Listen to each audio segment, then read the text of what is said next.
Be ready. Start.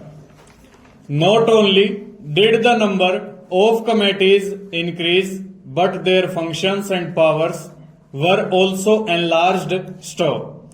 By their nature, parliamentary committees are of two kinds: standing committees and ad hoc committees. Stop.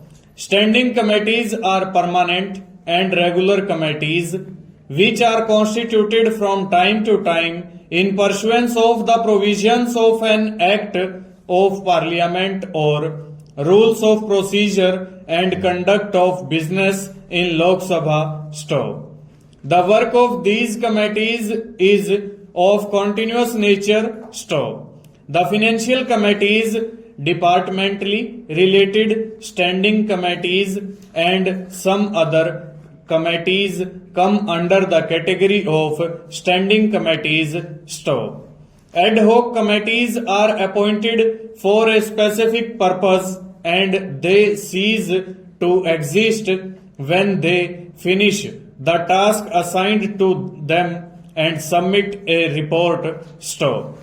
The principal ad hoc committees are the select and joint committees on bills. Stop.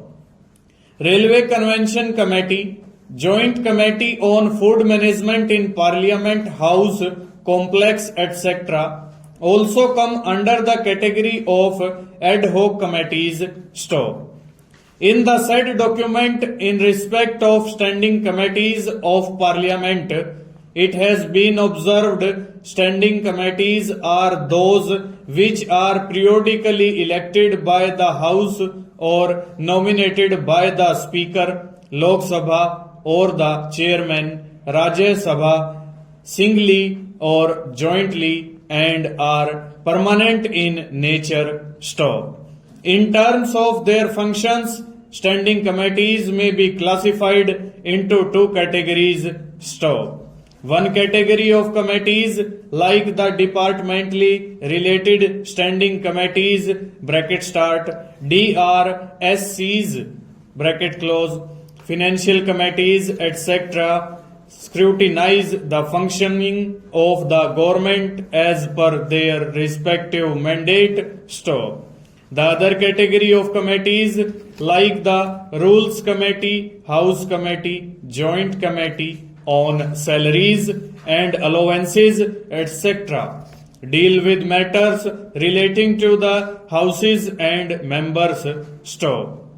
We have referred to the same as a holistic reading of the said document conveys that the Parliamentary Standing Committee makes the executive accountable to it on certain issues. Stop.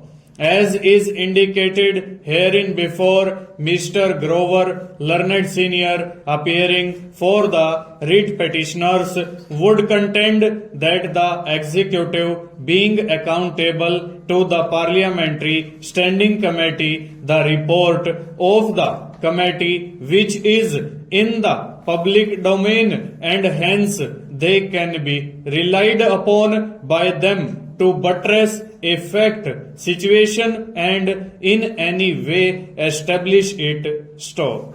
Learned Counsel for the Union of India and the contesting respondents per contra would urge that the Parliamentary Standing Committee report cannot be tendered as a piece of evidence to prove a fact, and once it is referred